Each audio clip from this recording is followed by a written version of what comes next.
Idio no moment, Uno Bungbe, latest album, already Onigo Power Sound of Africa, Yego Saze or Semege. Now, Mr. My brother, Nuja Yokpa by Mege, on me make Havana, or Boma Yese.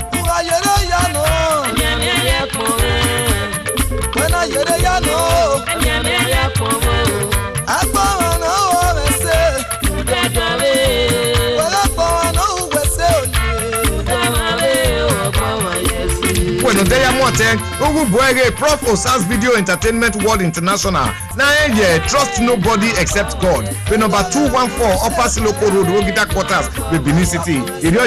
Midland Sound International. Number 2 Upper Sokomba Road, Onion, Edo Street Junction, Wapa, with Benin City.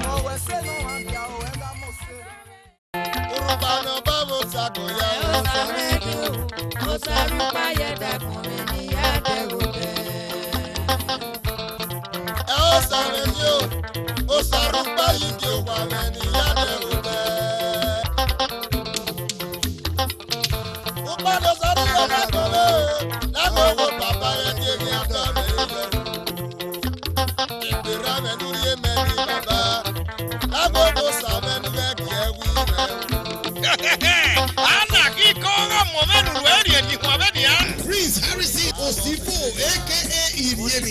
Il a pas de woman when you are seven.